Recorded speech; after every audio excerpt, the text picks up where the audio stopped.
Hello dear દોસ્તો, હું પ્રશાંત પંચાલ આપ સૌનું વર્લ્ડ ઇન બોક્સમાં હાર્દિક સ્વાગત કરું છું. મિત્રો, મુખ્ય પરીક્ષામાં પૂછાતા અંગ્રેજી ભાષામાં માસ્ટરી લાવવા માટે પ્રોજેક્ટ સીડી અંતર્ગત આજે આપણે લેક્ચર નંબર 23માં ભેગા થયા છીએ. Lecture number 23 present continuous tense એટલે કે ચાલુ વર્તમાન કાળને લખવાના બેઝ ઉપર હશે.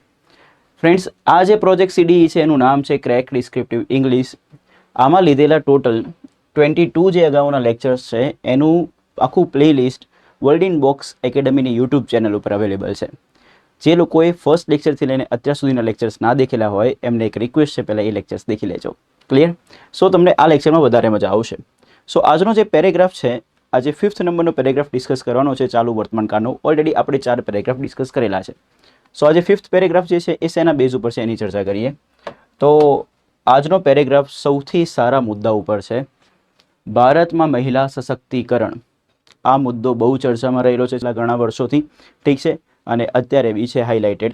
સો આ પોઈન્ટના રિગાર્ડિંગ કોઈ વસ્તુ પૂછાય તો એને કઈ રીતે ઇંગ્લિશમાં લખાય, તો જીએસ પોઈન્ટ ઓફ વ્યૂ બી આ બહુ કામનું છે, તો પ્લીઝ ધ્યાન આપજો. તો આપણી પાસે જે પેરેગ્રાફ છે એ છે આ પેરેગ્રાફ. આ પેરેગ્રાફને એક વખત ગુજરાતીમાં હું વાંચી લઉં છું, પછી આપણે ટાઇટલથી ઇંગ્લિશમાં લખવાની શરૂઆત કરીશું.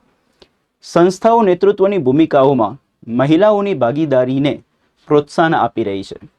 સરકારો સ્થાનિક શાસન સંસ્થાઓમાં પ્રતિનિધિત્વ વધારી રહી છે. શિક્ષકો છોકરીઓને ઉચ્ચ શિક્ષણ મેળવવા માટે પ્રોત્સાહિત કરી રહ્યા છે.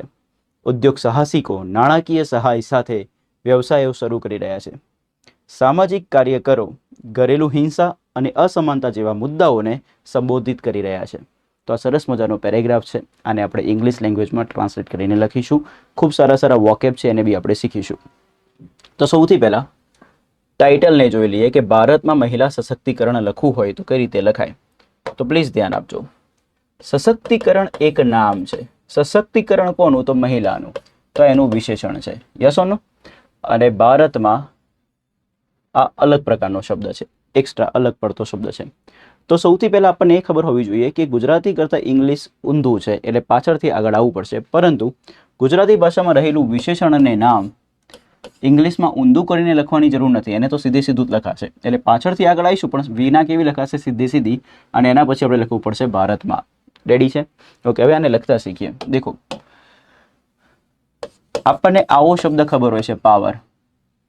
એની આગળ em લગાવવાનો, એક પ્રત્યય લગાવવાનો, પ્રિફિક્સ લગાવવાનો, એમ પાવર. ડન. અને જ્યારે એને નામ બનાવી દઉં તો શબ્દ બને MENT, એમ્પાવરમેન્ટ. તો એ એમ્પાવરમેન્ટ જે છે એને કહેવાય સશક્તિકરણ. મહિલા એકથી વધુ છે અહીંયા, તો અહીંયા આવશે વુમેન. જો એક જ મહિલાને સશક્ત કરવાની હોત તો વુમન આવતું, બટ અહીંયા એકથી વધુને આપણે કરવાની છે, બધાને કરવા પડે ને. હા, નહીં તો ઝઘડાઓ થાય. ડન. તો બધાને કરવાના છે એટલે વુમેન. ડન. તો વુમેન અને સશક્તિકરણને કહેવાશે એમ્પાવરમેન્ટ. ભારતમાં માને કહેવાય ઇંગ્લિશમાં ઇન, અને ભારતને કહેવાય ઇન્ડિયા. સો ભારતમાં મહિલા સશક્તિકરણ આ લખવું હોય તો કઈ રીતે લખાશે? તો પ્લીઝ હવે ફોકસ સ્ક્રીન ઉપર રાખજો. તો સૌથી પહેલાં વિશેષણ અને નામ લખીશું. તો વુમેન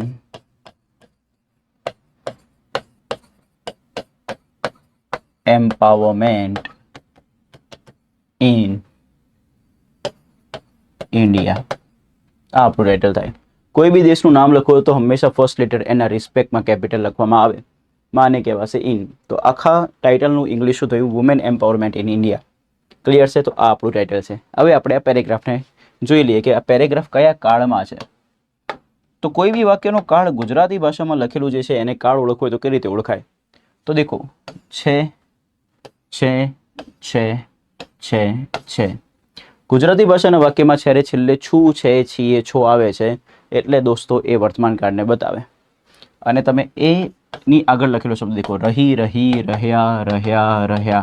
તો એ રહી, રહ્યા, રહ્યું આવા બધા શબ્દો આવે તો એ ક્રિયા ચાલુ માનવામાં આવે છે. તો આના પરથી આઈડિયા આવે કે રહી એટલે ક્રિયા ચાલુ છે, અને છે એટલે વર્તમાન કાળ છે. તો આને કહેવાય ચાલુ વર્તમાન કાળ. અને ચાલુ વર્તમાન કાળને ઇંગ્લિશમાં લખવું હોય તો તમને ખબર છે, વર્તમાન કાળ પ્રમાણે બીનું રૂપ લખવું પડે ને પછી ING આવે. તો વર્તમાન કાળ પ્રમાણે બીનું રૂપ થાય દોસ્તો MEZAR, અને એના પછી લગાવવાનું ING. તો ચાલુ વર્તમાન કાળની વાક્યરચના ઉપર એક નજર નાખીએ તો સૌથી પહેલાં કર્તા આવશે, પછી વર્તમાન કાળ પ્રમાણે બીનું રૂપ થશે MEZAR, પછી થશે ING, પછી કર્મ અને અન્ય શબ્દો. આ વાક્યરચના કઈ રીતે બને છે એની ડિટેલ ચર્ચા કરતો ઓલરેડી મેં લેક્ચર લીધેલો છે. તો જે લોકોએ ના જોયો એ લેક્ચર પ્લીઝ જોઈ લેજો. ટાઇટલ છે બધા જ ચાલુ કાળની વાક્ય રચના યાદ રાખવાની રીત. ઠીક છે, તો પ્લીઝ તમે લેક્ચર જોઈ લેજો, તમને આઈડિયા આવી જશે. સો આપણે હવે એક એક સેન્ટેન્સને ફ્રેમ કરીશું. સંસ્થાઓ નેતૃત્વની ભૂમિકાઓમાં મહિલાઓની ભાગીદારીને પ્રોત્સાહન આપી રહી છે. તો સૌથી પહેલા વોકેબ શીખીએ. સંસ્થાઓ. સંસ્થાઓ માટે અલગ અલગ વર્ડ્સ છે દોસ્તો. એક ઓર્ગેનાઇઝેશન્સ વપરાય, સંસ્થા એકલી હોય તો ઓર્ગેનાઇઝેશન, એકથી વધુ હોય તો શું કહેવાય? ઓર્ગેનાઇઝેશન્સ. બીજું બી કહેવાય સંસ્થાને ઇન્સ્ટિટ્યૂટ્સ. ડન. ઓકે, હવે કદાચ તમે કોઈ શબ્દને ગૂગલ કરો છો, માન લો કે ઓર્ગેનાઇઝેશનને ગૂગલ કરશો ને તો તમને અહીંયા એસ ની જગ્યાએ ઝેડ દેખાશે. ડન. કારણ કે બ્રિટિશ ઇંગ્લિશમાં સ્પેલિંગ બતાવે છે. ફ્રેન્ડ્સ, એસ વાળો સ્પેલિંગ બી સાચો ને ઝેડ વાળો સ્પેલિંગ બી સાચો, બંને સ્પેલિંગ સાચા, ખાલી ફરક ઇંગ્લિશનો છે. એક છે બ્રિટિશ ઇંગ્લિશ અને એક છે અમેરિકન ઇંગ્લિશ. તો ઝેડ વાળો જે છે ને એ અમેરિકન ઇંગ્લિશ છે, આ ખાસ યાદ રાખજો, અને એસ વાળો જે છે બ્રિટિશ ઇંગ્લિશ. આપણને લોકોને અંગ્રેજી ભાષા, ભારત દેશના લોકોને અંગ્રેજી ભાષા બ્રિટિશર્સે શીખવાડેલી છે, એટલા માટે આપણે બ્રિટિશ ઇંગ્લિશને ફોલો કરીએ છીએ, અમેરિકન ઇંગ્લિશને ફોલો કરતા નથી. એટલા માટે અહીંયા આપણે એસ લખીશું. તો ઓર્ગેનાઇઝેશન્સ એન્ડ ઇન્સ્ટિટ્યૂટ્સ. તો પ્લીઝ ધ્યાન આપજો. પ્રોત્સાહન આપવું. પ્રોત્સાહન આપવાની ક્રિયાને કહેવાય પ્રમોટ કરવું. બીજો બી એક શબ્દ છે એન્કરેજ કરવું. ડન. તો પ્રોત્સાહન આપવા માટે શબ્દ આવશે પ્રમોટ અથવા તો એન્કરેજ. ક્રિયાપદનું આઈએનજી વાળું રૂપ ન હોય તો બને પ્રમોટિંગ અને એન્કરેજિંગ. મહિલાઓની ભાગીદારી. ખૂબ સારો શબ્દ છે. ભાગીદારી એક નામ છે, મહિલાઓ બી નામ છે, અને વચ્ચે આવ્યું નોના નીનું ને. નામ અને નામ, બે નામની વચ્ચે નોના નીનું ને હોય તો એનું ઇંગ્લિશ ઓફ થાય. રેડી.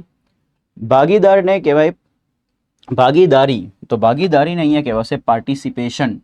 અહીંયા કોન્ટ્રીબ્યુશન લખવું હોય તો બી લખી શકાય, બટ આપણે બેટર વર્ડ લખીશું પાર્ટિસિપેશન.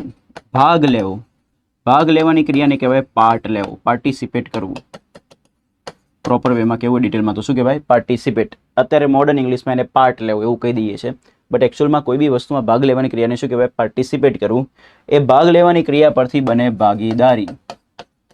તો પાર્ટિસિપેટમાંથી શબ્દ બને પાર્ટિસિપેશન. ક્લિયર છે? નો નાની નું અંગ્રેજી શું થશે? ઓફ. ને મહિલાઓનું ઇંગ્લિશ થશે women.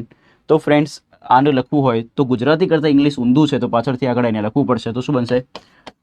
Participation of women. Ready. હવે આ જ વસ્તુ જો મારે એપોસ્ટ્રોફી એસ થી લખવી હોય મિત્રો તો પણ લખી શકાય. એપોસ્ટ્રોફી એસમાં મજાની વાત એ છે કે નો ના નીનું નેનું અંગ્રેજી એપોસ્ટ્રોફી એસ થશે, પણ એમાં ઊંધું કરીને ના લખવાનું, એમાં સીધે સીધું લખવાનું હોય. એપોસ્ટ્રોફી એસ ક્યારે લાગે? તો કોઈ વ્યક્તિનું નામ હોય, કોઈ દેશનું નામ હોય, કાં તો કોઈ મોટી સંસ્થાનું નામ હોય, ત્યારે આપણે એપોસ્ટ્રોફી એસ લગાવીએ છીએ. તો અહીંયા વ્યક્તિઓ છે તો લગાવી શકાય, તો એમાં સીધે સીધું લખાશે, તો લખાશે વુમેન્સ પાર્ટિસિપેશન. તો મહિલાની ભાગીદારી બે રીતે લખાય. પહેલી પાર્ટિસિપેશન ઓફ વુમેન, બીજી વુમેન્સ પાર્ટિસિપેશન. પાર્ટિસિપેશન શબ્દ ક્યાંથી આવ્યો? તો પાર્ટિસિપેટમાંથી. અત્યારે મોડર્ન ઇંગ્લિશમાં લોકો પાર્ટ લેવું એવી વાત કરી દઈએ છીએ. નેતૃત્વની ભૂમિકાઓમાં. તો ફ્રેન્ડ્સ પાછળથી આગળ આવવું પડશે, તો માનું ઇંગ્લિશ થશે ઇન. નેતૃત્વની ભૂમિકાને કહેવાય લીડરશિપ. ભૂમિકાને કહેવાશે રોલ. એકથી વધુ હોય તો રોલ્સ. તો નેતૃત્વની ભૂમિકાઓનું ઇંગ્લિશ થશે ઇન લીડરશિપ રોલ્સ. ડન. તો પ્લીઝ ધ્યાન આપજો, ઇન લીડરશિપ રોલ્સ. સો બધા વોકેબ શીખી લીધા છે. હવે આપણે આ વાક્યનો કાળ જોઈ લઈએ. રહી છે, રહી આવ્યું એટલે ક્રિયા ચાલુ છે એટલે વર્તમાન કાળ, તો બન્યું ચાલુ વર્તમાન કાળ જેની વાક્ય રચના હોય એમ ઇઝ આર આઈએનજી. ડન. હવે આ વાક્યને તમારે ફ્રેમ કરવાનું છે, તો તમે દોસ્તો સૌથી પહેલા વોકેબનો ફાયદો ઉઠાવો, પ્લસ વાક્ય રચનાનો ફાયદો ઉઠાવો. વાક્ય રચનામાં સૌથી પહેલા આવે કર્તા, પછી એમ ઇઝ આર આઈએનજી, કર્મ અને અન્ય શબ્દો.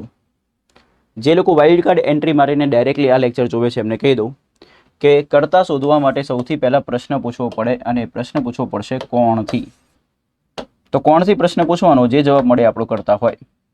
તો ચલો આપણે સરસ મજાનો પ્રશ્ન પૂછીએ કોણથી. પૂછો કોણ પ્રોત્સાહન આપી રહી છે? તો સંસ્થાઓ. જવાબ મળી ગયો. તો સંસ્થાઓ આપણા માટે કર્તા છે. સંસ્થાઓ માટે આપણે અહીંયા લખી દઈએ ઓર્ગેનાઇઝેશન્સ. ક્રિયા ચાલુ વર્તમાન કાળમાં છે. ચાલુ વર્તમાન કાળની ક્રિયામાં શું લખવાનું છે? પ્રોત્સાહન આપી રહી છે. તો એને લખવું પડશે એમ ઇઝ આર આઈએનજી. તો આપણે અહીંયા પ્રમોટનું આઈએનજી લખીશું પ્રમોટિંગ. એન્કરેજ લખવું તો બી લખી શકાય, અહીંયા પ્રમોટ લખીએ. તો ઓર્ગેનાઇઝેશન્સ બહુવચન નામ છે, બહુવચન નામ સાથે આવશે આર પ્રમોટિંગ. કરતા આવી ગયું, ક્રિયાપદ આવી ગયું. થર્ડ સ્ટેજ હોય કર્મનો. કર્મ માટે પ્રશ્ન પૂછવો પડે શું કાં તો કોનેથી. પૂછો સંસ્થાઓ કોને પ્રોત્સાહન આપી રહી છે? તો ફ્રેન્ડ્સ જવાબ મળે છે કોને પ્રોત્સાહન આપી રહી છે? તો મહિલાઓની ભાગીદારીને. હવે ખૂબ સારો કોન્સેપ્ટ શીખવાડવા જઉં છું. અગાઉના લેક્ચર્સ જોયેલા હશે તો તમને કોન્સેપ્ટ ખબર જ હશે. ડાયરેક્ટલી આ લેક્ચર જોતા હોય તો જોઈ લો. આ ને જે કર્મના એન્ડમાં છે ને એને લખવામાં ના આવે, અને વચ્ચે જે નોના નીનું ને છે એનું અંગ્રેજી ઓફ બી થાય ને એપોસ્ટ્રોફી એસ બી થાય. તો પ્લીઝ સમજો, કર્મના એન્ડમાં રહેલું નોના નીનું એને લખવાનું નથી, બટ વચ્ચે ક્યાંય આવે છે જેની આજુબાજુમાં નામ છે તો એ કેસમાં ઓફ બી થાય ને એપોસ્ટ્રોફી એસ બી થાય. તો મહિલાઓની ભાગીદારીને લખવું હોય તો અહીંયા આપણે લખીશું વુમેન્સ પાર્ટિસિપેશન. ડન. હવે વધેલા શબ્દોને કહેવાશે અન્ય શબ્દો. તો અન્ય શબ્દોમાં આવશે કોણ? નેતૃત્વની ભૂમિકાઓમાં અન્ય શબ્દો છે તો એને લખીએ ઇન લીડરશિપ રોલ્સ. આખું વાક્ય કંઈક આવું બને છે, organizations are promoting women's participation in leadership roles. Clear છે? તો આઈ હોપ તમને આ વાક્યના દરેકે દરેક વોકેબ ને પ્લસ વાક્ય મેં કઈ રીતે બનાવ્યું એ ખબર પડી હશે. તમને લેક્ચર્સ કેવા લાગે છે અત્યાર સુધી? આ મે બી 23rd નામનું લેક્ચર છે, તો અત્યાર સુધીના 22 લેક્ચર્સ કેવા લાગ્યા છે પ્લીઝ તમે મને કમેન્ટ સેક્શનમાં કમેન્ટ કરીને જણાવજો. મિત્રો, લેક્ચર ફિનિશ થાય એના પછી કમેન્ટ કરો જેથી કરીને અમને આઈડિયા આવે કે તમને લેક્ચર કેવું લાગે છે. તમને કોઈ ડાઉટ હોય તો બી તમે મને બિંદાસ પૂછી શકો છો. કોઈ જ જાતની હેઝિટેશન રાખવાની જરૂર નથી, હિચકિચાવવાની જરૂર નથી. તો સરકારો સ્થાનિક શાસન સંસ્થાઓમાં પ્રતિનિધિત્વ વધારી રહી છે. તો આના વોકેબ શીખી લઈએ. સરકારોને કહેવાશે ગવર્મેન્ટ્સ. જો ગવર્મેન્ટ એકલું હોય, સરકાર એકલું હોય તો ધ આર્ટિકલ લાગે, બટ સરકારોની વાત થાય છે તો અલગ અલગ પ્રકારની સરકારોની વાત છે, તો જનરલ વાત છે તો એ કેસમાં આર્ટિકલ લાગશે નહીં. બટ એકલું સરકાર હોત તો ધ ગવર્મેન્ટ લાગતું. વધારવાની ક્રિયાને કહેવાય ઇન્ક્રીઝ કરવું, ને ઇન્ક્રીઝનું આઈએનજી વાળું રૂપ થશે ઇન્ક્રીઝિંગ. ઇન્ક્રીઝનું સ્પેલિંગ જોઈ લો દોસ્તો, ઘણી વખત ઓલરેડી અગાઉના લેક્ચરમાં ડિસ્કસ કરેલો છે. INCREASE increase. પ્રતિનિધિત્વ. પ્રતિનિધિત્વને કહેવાશે દોસ્તો રિપ્રેઝન્ટેશન. શું કહેવાશે? રિપ્રેઝન્ટેશન.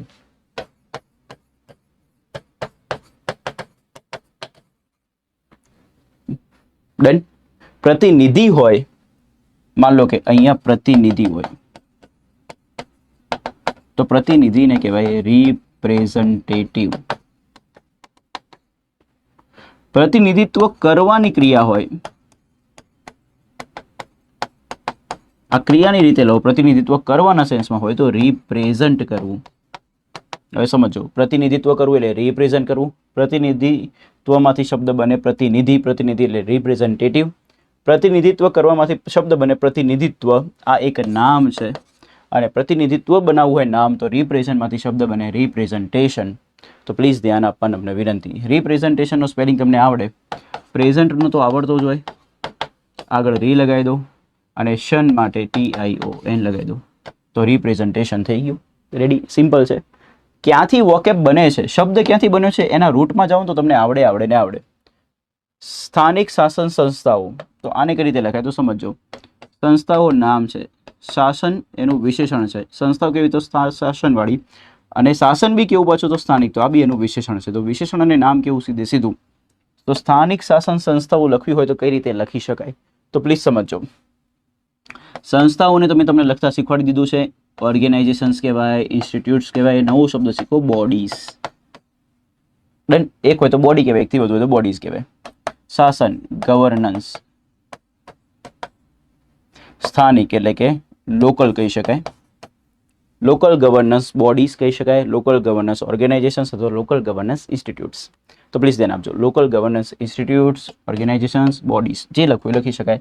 ગવર્નન્સનો સ્પેલિંગ ખાસ લીખજો, GOVERNANCE. ડન. ગવર્નન્સ. સો બધા વોકેબ થઈ ગયા છે. હવે આપણે સરસ મજાનું સેન્ટેન્સ ફ્રેમ કરીએ દોસ્તો. તો સૌથી પહેલા કર્તા જોઈશું. કર્તાને શોધવા માટે કોણથી પ્રશ્ન પૂછો. કોણ પ્રતિનિધિત્વ વધારી રહી છે તો સરકારો, તો અહીંયા આવશે ગવર્મેન્ટ્સ. બીજા સ્ટેજમાં આવશે ક્રિયા. ક્રિયા છે શું? વધારી રહી છે. તો રહી આવ્યું એટલે ચાલુ ક્રિયા છે, એટલે વર્તમાન કાળ, તો ચાલુ વર્તમાન કાળ. જેની વાક્યરચના શું હોય મિત્રો? ING. તો વધારવાની ક્રિયાને કહેવાય ઇન્ક્રીઝ કરવું. ગવર્મેન્ટ્સ પ્લુરલ નામ છે તો પ્લુરલ નામ બહુવચન કહેવાય, એને માટે આવશે આર. વધારવાની ક્રિયાને કહેવાય ઇન્ક્રીઝ, તો એનું ING વાળું રૂપ થશે ઇન્ક્રીઝિંગ. કર્મ માટે પ્રશ્ન પૂછવાનો, પૂછો શું વધારી રહી છે? તો પ્રતિનિધિત્વ વધારી રહી છે, તો જવાબ મળે રિપ્રેઝન્ટેશન. ડન. હવે વધેલા શબ્દને કહેવાશે અન્ય શબ્દો. તો સ્થાનિક શાસન સંસ્થાઓમાં આ અન્ય શબ્દો છે એને લખીશું તો પાછળથી આગળ આવવું પડશે, તો માનું ઇંગ્લિશ થશે ઇન. સ્થાનિક શાસન સંસ્થા આખું વિશેષણ અને નામ છે તો એ પાછું સીધું આવે, તો આવે લોકલ ગવર્નન્સ. અહીંયા ઇન્સ્ટિટ્યૂટ્સ લખી દઈએ, કારણ કે લાસ્ટ સેન્ટેન્સમાં તમે ધ્યાનથી જોયું તો ઓર્ગેનાઇઝેશન્સ લખ્યું હતું, તો અત્યારે શબ્દ બદલીએ જેથી એક્ઝામિનરને એવું લાગે કે આપણી પાસે સારા એવા વોકેબ છે. તો ઓર્ગેનાઇઝેશન્સની સાથે અહીંયા શું લખી દીધું? ઇન્સ્ટિટ્યૂટ્સ. ઇન્સ્ટિટ્યૂટ્સ ના લખું તો બોડીઝ બી લખી શકાય. તો આખું વાક્ય બન્યું governments are increasing representation in local governance institutes. Next saying guys, શિક્ષકો છોકરીઓને ઉચ્ચ શિક્ષણ મેળવવા માટે પ્રોત્સાહિત કરી રહ્યા છે. ઓકે, તો શિક્ષકોને તો કહેવાય ટીચર્સ. ટીચર્સ ના કહેવું હોય તો કહેવાય એજ્યુકેટર્સ. લાસ્ટ લેક્ચરમાં એક શબ્દ આવ્યો તો શિક્ષિત કરવું. શિક્ષિત કરવાની ક્રિયાને કહેવાય એજ્યુકેટ કરવું. જે વ્યક્તિ શિક્ષિત કરવાની ક્રિયા કરે છે, ડન, તો એને કહેવાય એજ્યુકેટ પરથી એજ્યુકેટર. એજ્યુકેટરનો જ અર્થ શું થાય? શિક્ષક. એકથી વધુ હોય તો શિક્ષકો. તો teachers and educators. Modern word educators છે, તો મોડર્ન શબ્દ લખો તો વધારે સારું. પ્રોત્સાહિત કરવું, તો પ્રોત્સાહિત કરવા માટે અગાઉની સ્લાઇડમાં બી વોકેબ હતો એન્કરેજ કરવું, પ્રમોટ કરવું, તો અહીંયા એન્કરેજની વાત કરીએ તો એન્કરેજનો આઈએનજી એન્કરેજિંગ.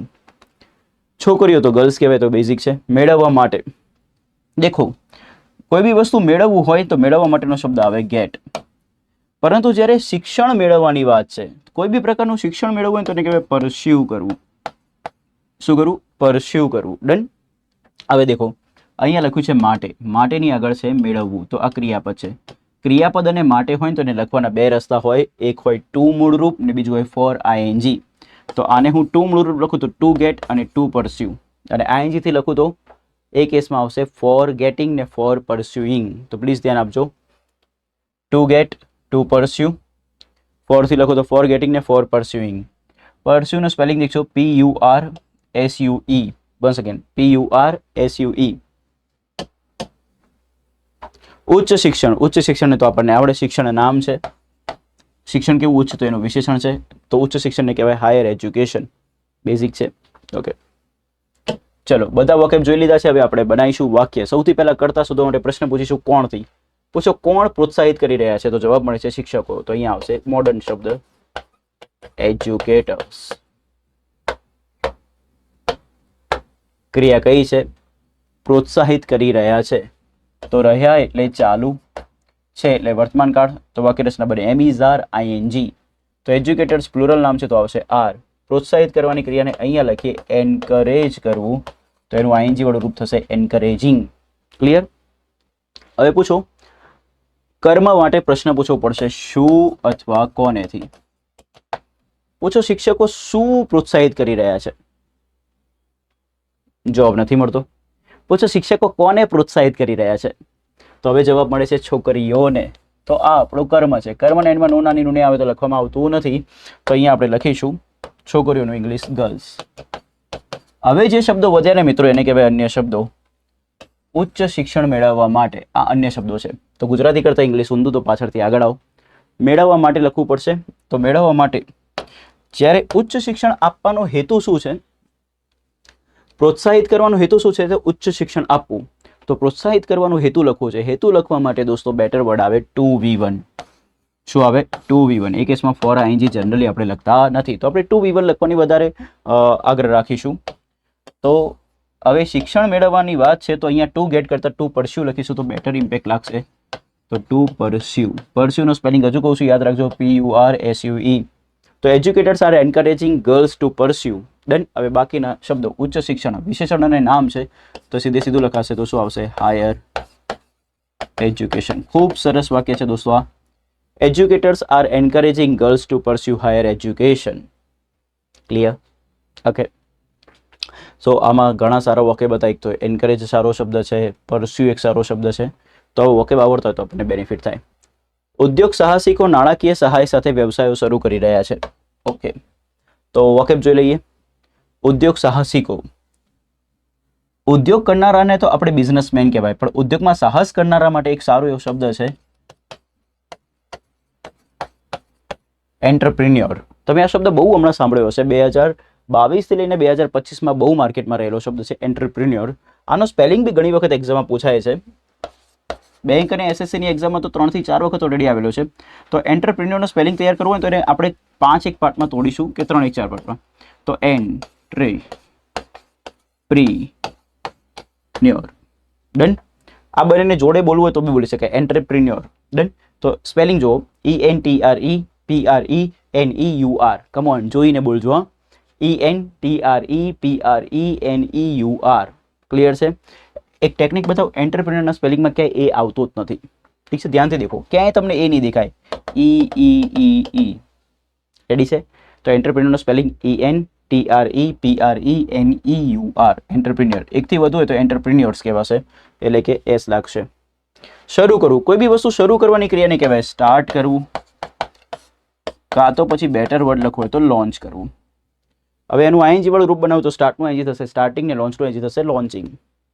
વ્યવસાયોને કહેવાય બિઝનેસીસ.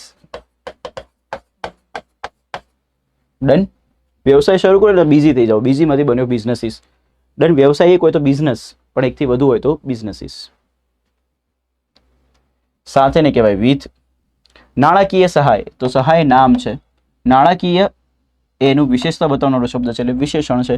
તો વિના કેવી સીધે સીધી. નાણાકીય સહાયને ઇંગ્લિશમાં લખાય ફાઇનાન્શિયલ સપોર્ટ. સહાયને શું કહેવાય? સપોર્ટ. નાણાકીયને કહેવાય ફાઇનાન્શિયલ. ડન.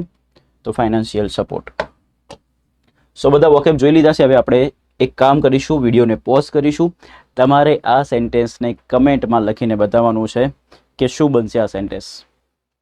તમે કમેન્ટ કરશો તો જ મને આઈડિયા આવશે કે તમે અહીંયા સુધી વિડીયો જોયો છે.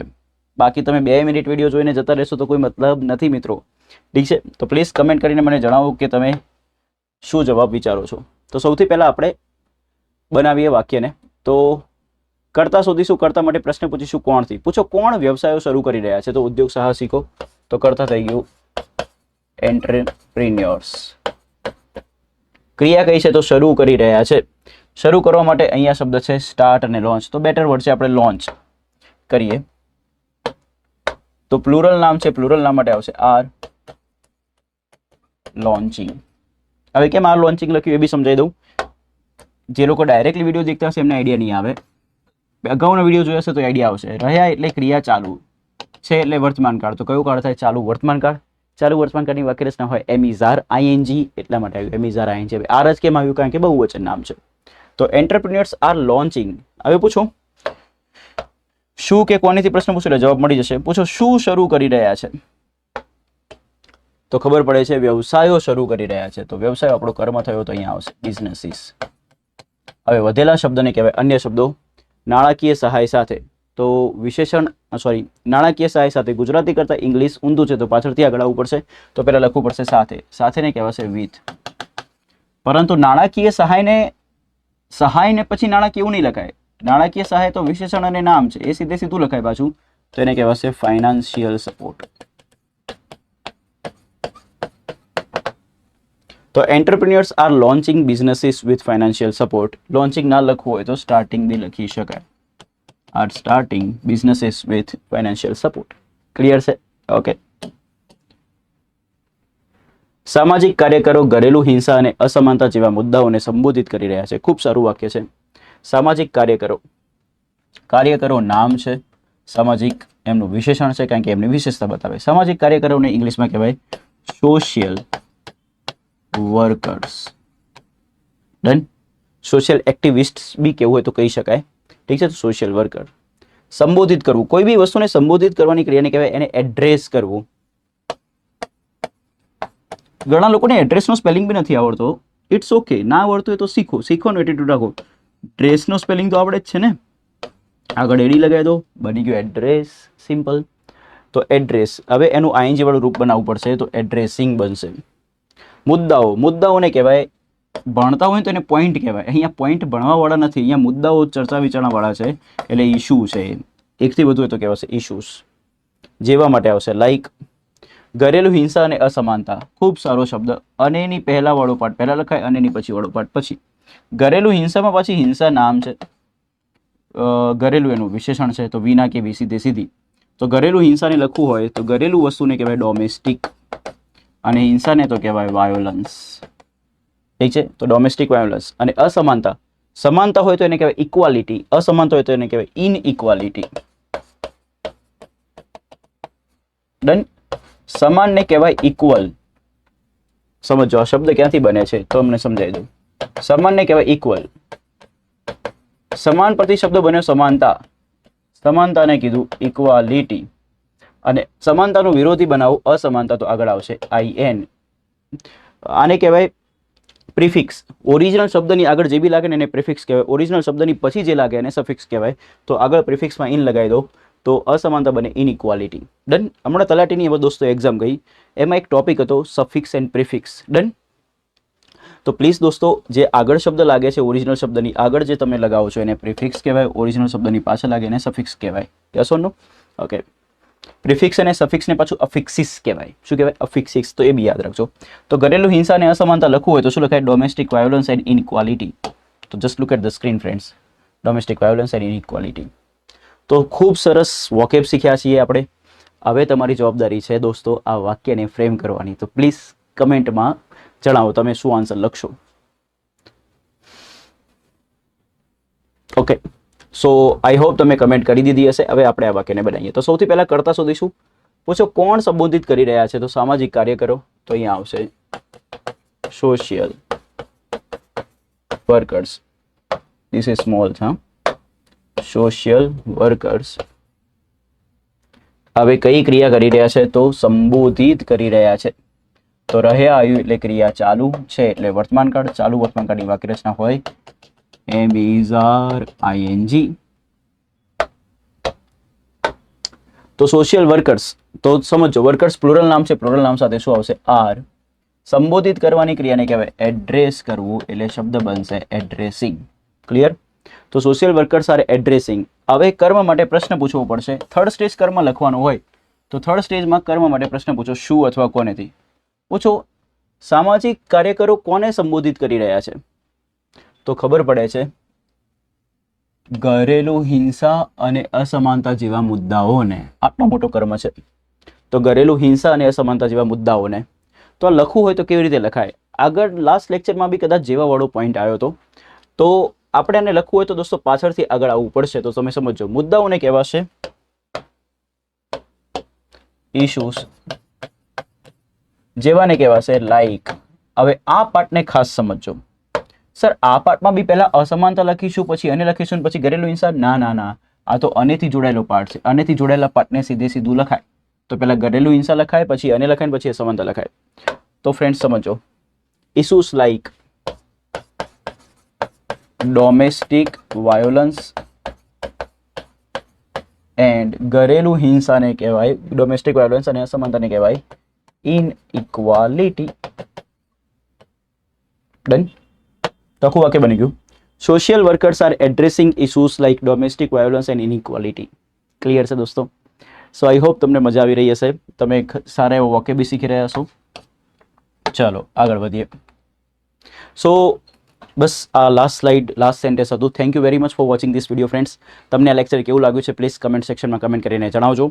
અને પ્રોજેક્ટ સીડીને સફળ બનાવવું હોય દોસ્તો તમે અને મને સાથે મળીને કામ કરવું પડશે. ફ્રેન્ડ્સ સાથે મળીને કામ કરવાથી ફાયદો એ થશે કે બધાનો વિકાસ થશે, બધાનો ગ્રોથ હશે. તમારે દોસ્તો તમારા ફ્રેન્ડને સપોર્ટ કરવા માટે આ લેક્ચર્સની જે આખું પ્લેલિસ્ટ છે એને તમે પ્લીઝ શેર કરો તમારા સોશિયલ પ્લેટફોર્મ ઉપર, જેથી કરીને મેક્સિમમ સ્ટુડન્ટ્સ ફાયદો ઉઠાઈ શકીએ. મળીએ નેક્સ્ટ લેક્ચરમાં. Till then bye, take care, be happy, be healthy દોસ્તો.